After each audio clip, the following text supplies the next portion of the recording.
Study IQ IAS, अब तैयारी हुई अफोर्डेबल। नमस्कार दोस्तों, हर साल अगर आप देखोगे तो जनवरी के महीने में सरकार के द्वारा एक बहुत इंपॉर्टेंट डेटा जीडीपी से रिलेटेड, इकोनॉमी से रिलेटेड रिलीज किया जाता है, जिसको हम कहते हैं फर्स्ट एडवांस एस्टिमेट। अब ये इतना इंपॉर्टेंट इसलिए है क्योंकि आपको पता है 1 फरवरी को बजट आने वाला है।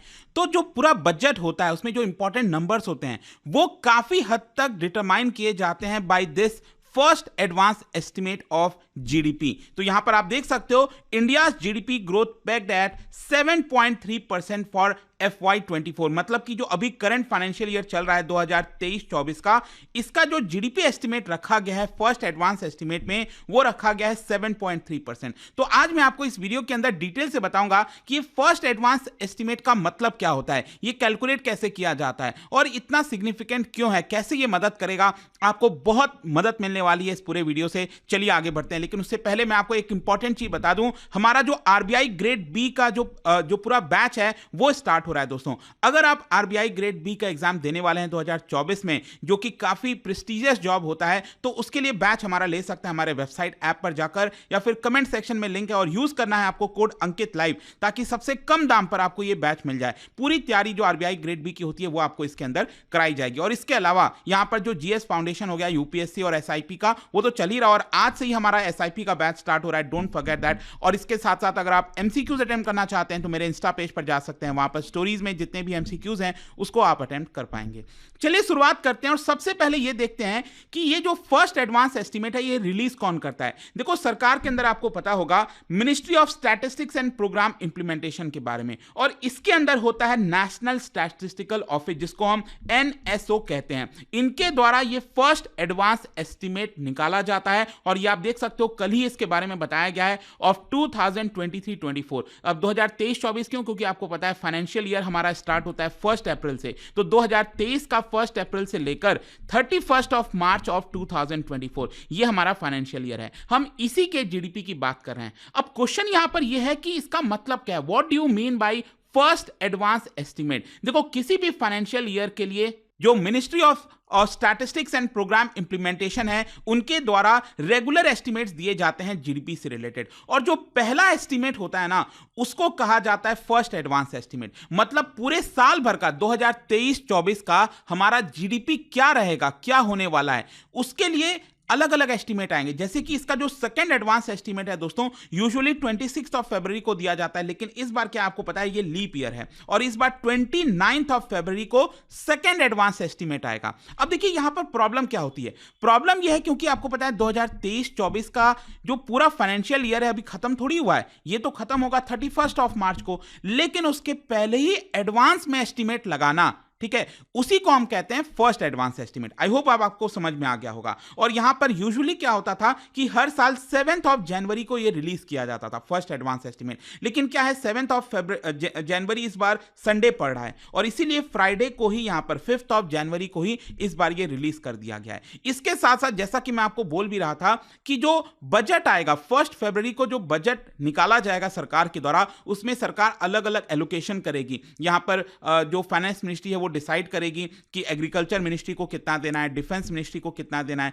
किस हिसाब से बांटा जाएगा पैसा। तो वो सारी चीजें कहीं ना कहीं एडवांस जो एस्टिमेट होता है उसके आधार पर सरकार तय करती है। और जैसे जैसे नए इंफॉर्मेशन मिलते जाएंगे, क्योंकि अभी तो क्या है पूरा साल बीत रहा है, तो जैसे जैसे नए इंफॉर्मेशन आते जाएंगे उस हिसाब से सेकंड एडवांस एस्टिमेट निकाला जाएगा फरवरी के एंड में। अब क्वेश्चन ये है कि अभी जैसे मैंने आपको बोला कि पूरा साल एंड हुआ नहीं, अभी 31 मार्च को फाइनेंशियल ईयर खत्म होगा, तो यहां पर कौन से डेटा के आधार पर यह फर्स्ट एडवांस एस्टिमेट निकाला जाता है। देखो यहां पर क्या है ना, आपने इंडेक्स ऑफ इंडस्ट्रियल प्रोडक्शन के बारे में सुना होगा, आईआईपी जिसको कहा जाता है।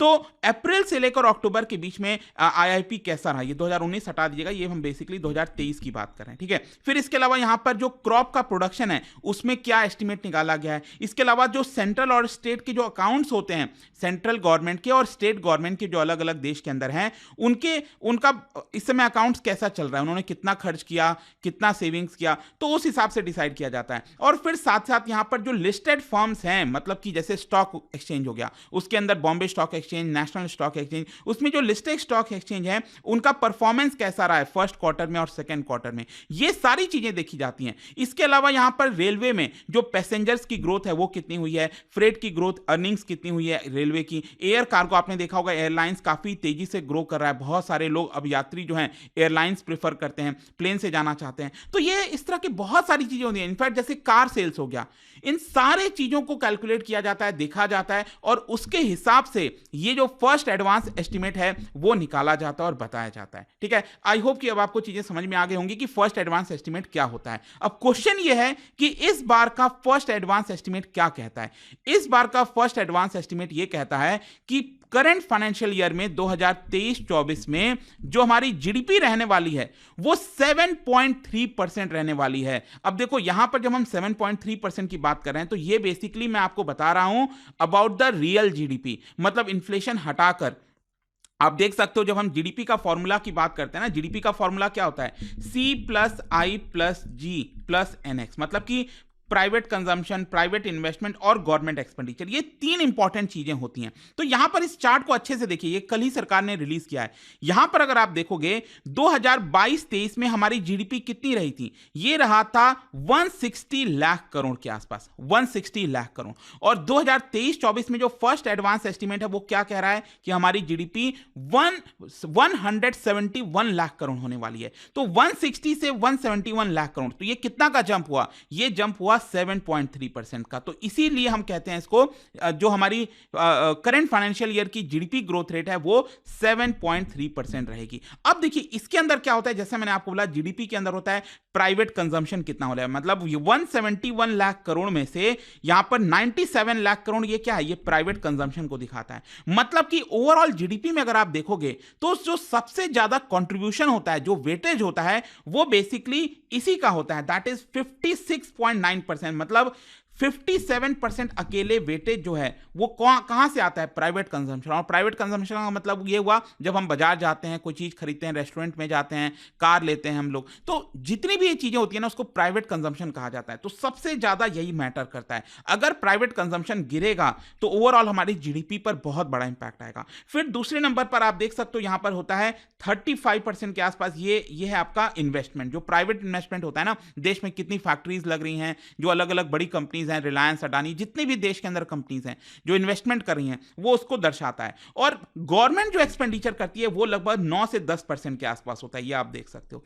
तो इस तरह से ये पूरा कैलकुलेट होता है। तो जो इस साल का एडवांस एस्टिमेट लगाया गया है वो कितना है, 7.3%। अब मैं आपको बता दूं पिछले साल क्या हुआ था, 2022-23, अगर मैं पिछले वाले साल की बात करूं 2022-23 में जो एडवांस एस्टिमेट आया था उस समय यह बोला गया था कि 7% हो सकती है हमारी जीडीपी, लेकिन एक्चुअल में कितनी रही थी, 7.2% रही थी। तो यह डिविएशन हो सकता है, ऊपर नीचे हो सकता है। अब यहां पर अगर हम बात करें इस साल करंट फाइनेंशियल ईयर का नॉमिनल टर्म्स में जीडीपी कितना होगा, देखो क्या हुआ है कि जब हम जीडीपी कैलकुलेट करते हैं तो आपको पता होगा उसका बेस ईयर है। जब हम रियल जीडीपी, ये वाला जो रियल जीडीपी की हम बात कर रहे हैं, इसका जो बेस ईयर है वो क्या है, 2011-12।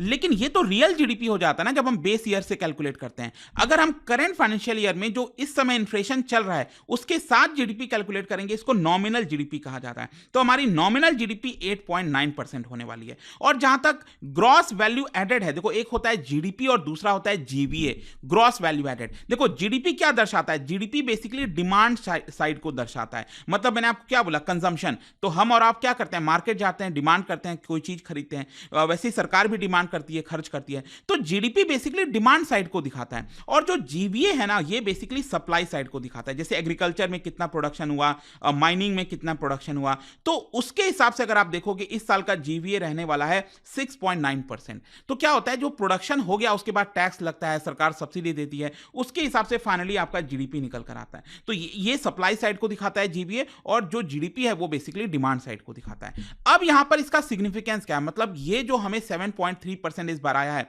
ये क्या दर्शाता है, ये इतना मायने क्यों रखता है? मायने इसलिए रखता है, मैं आपको बता दूं कि अभी तक जितने भी नंबर्स आ रहे थे, जैसे सरकार कह रही थी, सरकार का पहले मानना था कि हमारी जीडीपी 6.5% रह सकती है। इनफैक्ट अगर आप आरबीआई का देखोगे तो आरबीआई भी कह रही थी 6.5% रहेगी। फिर आरबीआई ने क्या किया, इसको बढ़ा दिया। आरबीआई ने कहा कि नहीं, ये हो सकता है 7% हो। लेकिन अभी ये जो फर्स्ट एडवांस एस्टीमेट आया है, इसमें बोला गया है कि हमारी जीडीपी कितनी रहेगी, 7.3%। तो ये इसलिए मायने रखता है क्योंकि हमारी जीडीपी और ज्यादा बढ़ी है, मतलब जितना हमने सोचा था उससे ज्यादा आपको बढ़ते हुए देखने को मिलेगी। और इसका मेन कारण यह है क्योंकि अभी सेकेंड क्वार्टर का मैंने जीडीपी का वीडियो भी बनाया था, अगर आपको याद हो। सेकेंड क्वार्टर में जो जीडीपी है वो अनुमान लगाया जा रहा था कि 6.5% से 7% के बीच में रहने वाली है, लेकिन एक्चुअल में निकल कर कितना आया था, ये निकल कर आया था 7.8%, विच इज ह्यूज नंबर। और यही कारण है जिसकी वजह से इस पूरे साल की जीडीपी का अनुमान 7.3% बताया गया है। अब इसके अलावा भी यहां पर कुछ और इंपॉर्टेंट नंबर है, जैसे मैन्युफैक्चरिंग इंडस्ट्री जो है 6.5% से ग्रो करने वाली है। इसके अलावा जो agriculture, life stock, forestry, fishing growth, इन सब में जो ग्रोथ है वो लगभग आपका 1.8% के हिसाब से होने वाला है। तो बहुत खास ग्रोथ नहीं होगी। लेकिन माइनिंग में अगर आप देखोगे तो यहां पर 8.1% से ग्रोथ होने वाली है, माइनिंग वाला जो इंडस्ट्री हो गया। इसके अलावा जो सर्विस है, ट्रांसपोर्ट, ट्रेड, होटल्स, कम्युनिकेशंस, इस तरह के जो हैं वहां पर ग्रोथ 6.3% के आसपास होने वाली है। अब ओवरऑल कंक्लूजन क्या निकलता है? देखो, ओवरऑल कंक्लूजन यही है, मैं आपको बता दूं, जो पहला एडवांस एस्टीमेट इंट्रोड्यूस किया गया था भारत में वो 2016-17 में हुआ था, और ये बेसिकली इसीलिए लाया गया था ताकि बजट निकालने में थोड़ा आसानी हो। क्योंकि आपको याद होगा ना, जो बजट पहले निकाला जाता था वो फरवरी के एंड में निकाला जाता था, उसके पहले अगर आप देखोगे तो मार्च में निकाला जाता था। लेकिन धीरे धीरे सरकार ने उसको नीचे कर करके 1 फरवरी पर ला दिया, और इसी की वजह से, क्योंकि पहले बजट आने लगा है, तो इसी की वजह से सरकार ने कहा कि हम 2016-17 से फर्स्ट एडवांस एस्टीमेट, इस तरह की चीजें लेकर आएंगे। और अल्टीमेटली क्या होगा कि ये ओवरऑल बजट प्रिपरेशन में काफी मदद करने वाला है। तो आई होप दोस्तों इस वीडियो से आपको काफी कुछ जानने को मिला होगा। ये जो एक इंपॉर्टेंट वीडियो था। और जाने से पहले एक इंटरेस्टिंग क्वेश्चन, क्या आप बता सकते हो इंपोजिंग एन इंपोर्ट कोटा, अगर सरकार इंपोर्ट कोटा इंपोज करती है तो ये किस चीज में मदद कर सकता है?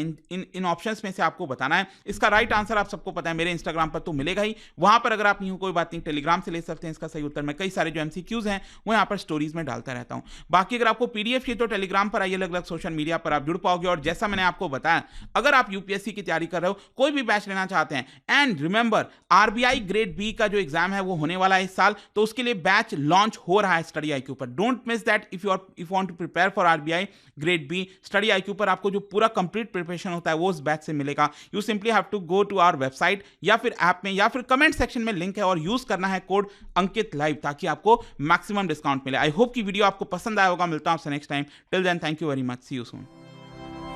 स्टडी IQ IAS, अब तैयारी हुई अफोर्डेबल।